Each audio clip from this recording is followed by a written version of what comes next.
Greetings, mortals! Welcome to another session of the Infernal Court in Musical Hell. I'm Diva, your judge, jury, executioner, and teenager in a 4,000-year-old body.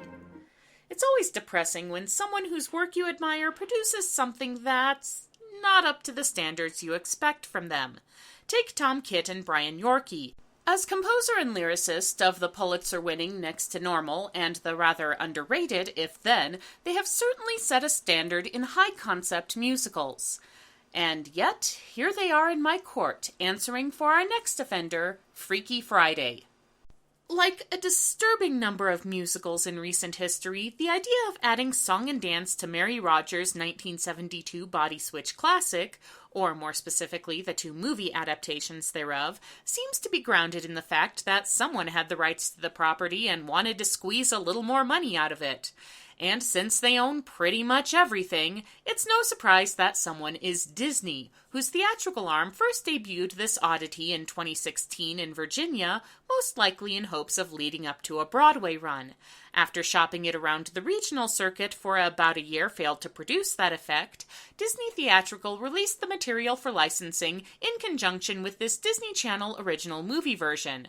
Hey, something had to fill the space between Descendants movies, and yes, I know there's a third one coming out, and no, I don't know when or if it will appear in this court. One terrible decom at a time, please!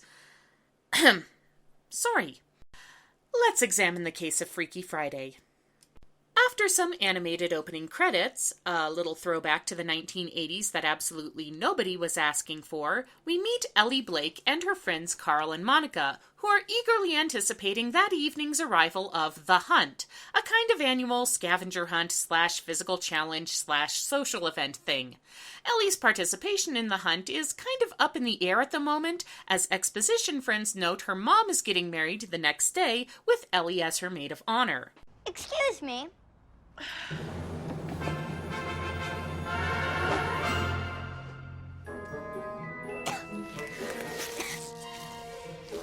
Yes, this is one of those movies that center around a family that is quirky and eccentric in a harmless way. So pretty much every live-action Disney movie ever.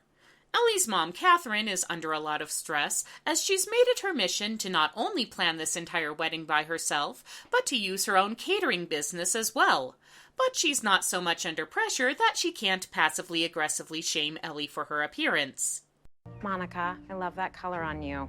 See? She looks nice. You could do that. All of this culminates in our first song and our first sin, Just One Day. Just one day, that's all I need. Just a day without her nagging. Just one day, I beg, I plead, but the drag just keeps on dragging. I might like this song better if Kit and Yorkey hadn't already done a much better version of it. It's essentially a G-rated remix of Next to Normal's Just Another Day. You can even dub the earlier song into this scene and it wouldn't make much difference. They're the perfect loving family, so adoring, and I love them every day of every week. So my son's a little shit, my husband's boring, and my daughter, though a genius, is a freak. But even apart from that, this isn't their best effort. Mom, I really need to know if I can wait now, where'd she go? Ugh, I'll never draw her focus from the bread. Really, Brian? Those are the lyrics we're going with? Okay then.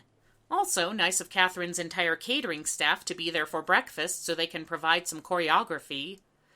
Ellie's request to go on the hunt is vetoed by Catherine, who needs her for the rehearsal dinner, and also because she sees the hunt as crazy and dangerous, and honestly, it does sound like the title of the next high-concept, low-budget psychological horror franchise.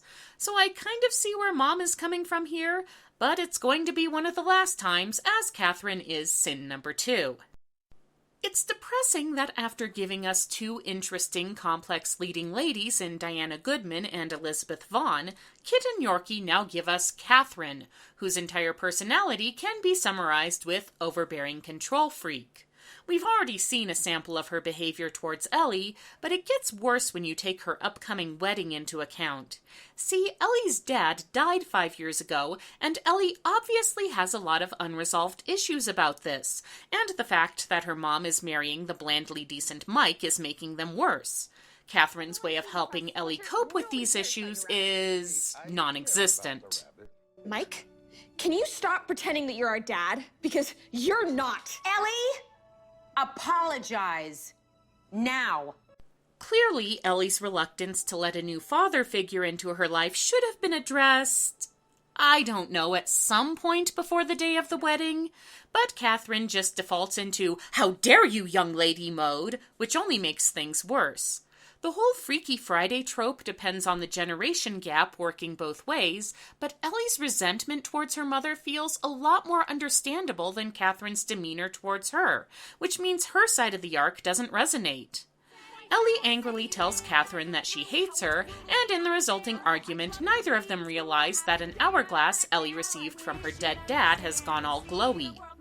But just one day, just one day, just one day, just one day, just one day.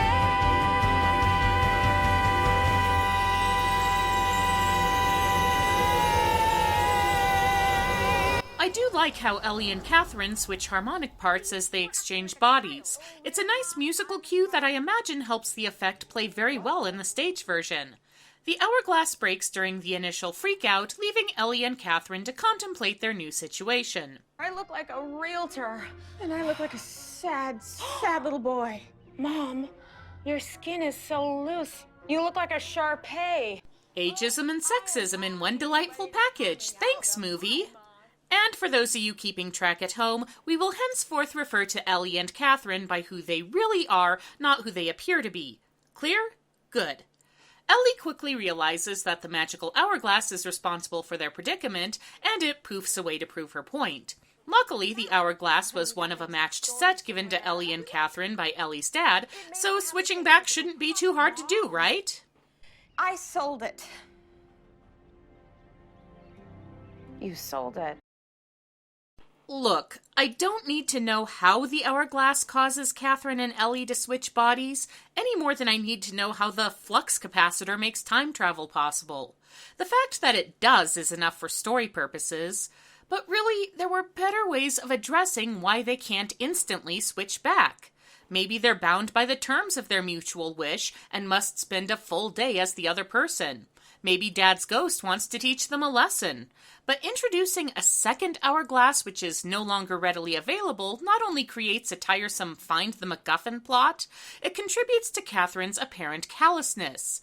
I get needing to move on, but she could at least have let Ellie keep the paired set since they obviously meant a lot to her. But that's only one of several wrinkles in the plot which are piled on so thick and unconvincingly that they merit sin number 4.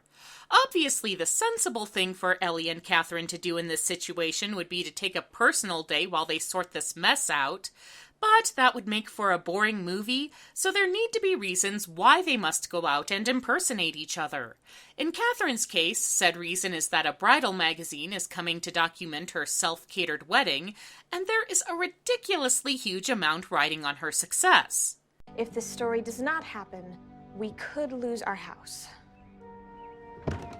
Great, so now we have a save the family home plot in addition to a find the MacGuffin plot.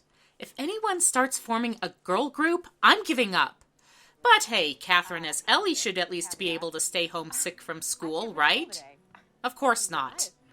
Funny, if I have one more unexcused absence, I'll fail 10th grade. Why would Ellie need to take an unexcused absence? She can literally excuse herself right now. But no, she needs to be in school to pass sophomore year, and also there's a mandatory parent-teacher conference because of course there is. So mother and daughter prepare to face the day in each other's shoes, going into how hard can it be mode, and song mode. I'll bake stuff. I can fake like I make stuff like you. I'll have a laugh, have my coffee, have cap, and then yell at the staff on your behalf. I got this. Catherine is feeling pretty good about going back to high school, which means she remembers exactly nothing from living through it the first time. In short order, she's introduced to the supporting cast of Ellie's life. Mean girl Savannah, who is all alpha bitchy about her intentions to win the hunt, the sadistic gym teacher who conveniently confiscates her phone so she can't text Ellie for help, and Adam, the hunt's list master who shows hints of being sweet on Ellie, or possibly just the artisan sandwiches Catherine packs in Ellie's lunch. Catherine picks up on these vibes in a seriously uncomfortable moment I like to call sin number 5, Oh Biology, in which Catherine is attracted to her teenage daughter's love interest. Lord of Darkness, help me, I am not exaggerating. Oh, biology, what have you done to me? Why can't my grown-up brain control my teenage parts? No, blaming Catherine's thirst for Adam on Ellie's adolescent body does not make this better. In fact, it makes it worse. Also making it worse is the implication that Adam finds the suddenly more mature Ellie kinda hot. And the choreography. I feel it too. I feel it too. Did they just pass a throbbing heart across... Oh, Disney, not cool. Anyway, let's check in on how Ellie's doing, shall we? Ellie and her mom's even more control freak assistant Tori meet the magazine writer and the photographer at the wedding venue, along with Mike. And to Ellie's credit, at least she recognizes getting romantic with her future stepfather as the squicky situation it is. Anyway, we get one of those scenes where everybody is obviously uncomfortable but are pretending not to be, which just makes me uncomfortable. And there's a wedding cake which will be destroyed in hilarious fashion in 3, 2... Meanwhile, Catherine's day has also taken a turn for the bad as Savannah dumps a drink on her and she discovers her daughter went and got her belly button pierced. So both of them have been put through the ringer a bit by the time they meet up for the parent-teacher conference, which turns out to be very enlightening. If you're like Catherine and have been oblivious to the obvious cues Ellie's been throwing out like an overworked stage manager. But it seems Ellie grew more challenged about 5 years ago. Dear, my dad passed away. Just say died. He died.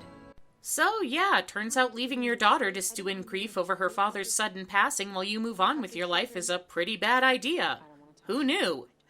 But the revelation doesn't have time to sink in, as Catherine has to suffer through gym class while Ellie tracks down the antique store her mom sold the hourglass to while driving around her magic-obsessed brother Fletcher and his carpool mates. Stay in the car, or you will be in huge trouble. Got it? Because this movie needed a fart joke, apparently. The antique shop is out of business, but not to worry. A helpful sign explains that the inventory was distributed to 33 other stores throughout the area. So Ellie decides to systematically contact each store and find out which one. I'm kidding, of course, because that would be sensible. Instead, she tells Catherine to get Adam to add the hourglass to the hunt list so the entire high school can search for it. Honey, that sounds very convoluted. See, it's gotten to the point where even the characters have figured out how stupid this all is. And we're just getting started. See, Ellie goes to walk the dog with Fletcher and uses her temporary parental influence to shatter his illusions in a moment that somehow manages to be a saving grace and a sin at the same time. The song itself, Parents Lie, is the saving grace, and it's Kit and Yorkie in prime form. Ellie has recognized that parents are fallible and mortal, and hopes to spare Fletcher some of the grief she's gone through by curing him of his illusions early. It's a heartbreaking and honest song that deserves a much better setting than this. They'll hold you and tell you they love and they care, but they lie when they tell you they'll always be there. But the staging of this song is terrible, with Ellie and Fletcher just strolling along side by side and not making any connection to each other. Heidi Blickenstaff is acting the hear out of this song, but the filming handicaps her. And it also has the most emotionally tone-deaf ending possible. Don't look at me like that. An angry Fletcher decides right then and there he's going to run away to pursue his dream of headlining in Vegas. And really, does this movie need yet another complication? Sin number 7. There's way too many plot threads in play, and watching the movie trying to handle all of them is like watching someone attempting to juggle chainsaws, only the resulting disaster is not as amusing. Everything comes to a head abruptly as Tori quits and Ellie's friends ditch her as a result of the weirdness they've witnessed, and Ellie tells Mike she's rethinking the wedding, and Fletcher's runaway note is discovered, and it all happens so suddenly and in such quick succession that there's no time for any reaction beyond bewilderment. And it's all undone just as quickly as Ellie and Catherine help make peace in each other's lives, and Adam comes across Fletcher at the bus stop. I guarantee you right now, your family probably really misses you. So what do you say? Let me take you home? Sweet Lucifer, Adam is the most responsible adult in this movie, and he's not even an adult! After Fletcher is brought home, Ellie and Catherine segue from the out-of-their-element part of the movie to the using their unique skill sets to excel part, as Ellie persuades Adam to put the hourglass on the hunt list and successfully woos the magazine people with tales of a hard-working single mom and 7-layer bars. Catherine, meanwhile, joins Carl and Monica for the hunt, which Adam introduces with sin number 8, Go. Hey hunters, it's Listmaster. Now I've got you on the run. Gotta give it all you've got, and don't stop running till it's done. This was written by the same people who wrote I Miss the Mountains. You could literally transpose this auto-tuned, vaguely inspirational nonsense into any other DCOM and it wouldn't make a difference. There's also a weak attempt to give Adam some character development. Not the being, but becoming. Once you are, you'll never be. Thanks to Catherine's organization skills and enjoy your youth while it lasts pep talks, her team is at the top of the leaderboard when they find the hourglass by just wandering by the shop that it's in. Of course, Savannah is there to challenge for the prize, but a bit of random parkour helps Catherine beat her to the finish line. Ellie Blake will officially won this year's hunt. Wow, this is a really elaborate setup for a high school scavenger hunt. They reserved event space and a balloon drop and everything. They must get an annual grant. Catherine brings the hourglass to the wedding venue. So it's now Freaky Saturday, I guess? But alas, the reprise has no effect, and mother and daughter contemplate the horror of being stuck in their current situation. This whole long life I'll never live, my college years and more. And all that I'll go through again that hurt so much before. It's a good moment, but I can't help but think Ellie would be more freaked out by having marital relations with Mike. And yes, I know this is Disney and they can't address it, but the elephant's in the room and you can't tell me it hasn't crossed her mind. But clearly there's only one thing that's going to resolve this, a dramatic wedding interruption. Dearly beloved. Hi. Hold that thought. One sec. We need to talk. Once we're married, we'll have plenty of time to talk. So let's just do this. It's not the talking that's the issue, Mike. Ellie announces that she's finally made peace with her father's death and also Catherine's completely crap way of handling it, and their mutual acknowledgement of love jumpstarts the hourglass mojo. Now that I love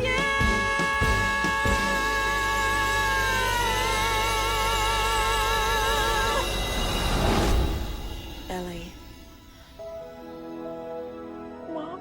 So everything's okay now, and nobody at the wedding seems bothered by the fact that the ceremony has been halted for this duet, or that the bride and maid of honor performed a minor teleportation before their eyes.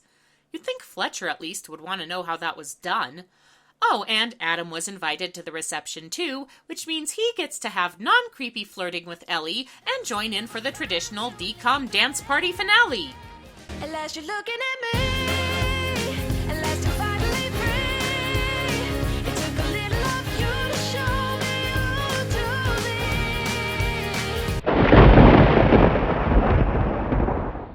As far as Disney Channel movies go, Freaky Friday is slightly above the likes of Descendants and High School Musical, thanks mainly to its songwriting staff. There are moments when Kit and Yorkie find some genuine emotional resonance in the material, and the themes of the generation gap and the complicated nature of both adolescence and adulthood. but they're bogged down by a book that tries to fit too many wacky situations into its running time and doesn't convincingly sell half its premises. Therefore, the Court of Musical Hell orders the following punishments. For being a controlling nag that took about 5 years too long to understand her daughter's perspective, Catherine is condemned to have nothing but bridezillas as catering customers. For the complete mess of a plot, Bridget Carpenter is condemned to have to sit through the final 3 episodes of Game of Thrones on repeat. And finally, for not living up to their usual standards, Tom Kitt and Brian Yorkie... Well, every career has at least 1 or 2 black marks on it, so I think we can let them off with a warning. This time. Don't make a habit of it, though, or we might have to recall that Pulitzer. So let it be recorded. This session of the Infernal Court in Musical Hell is now adjourned.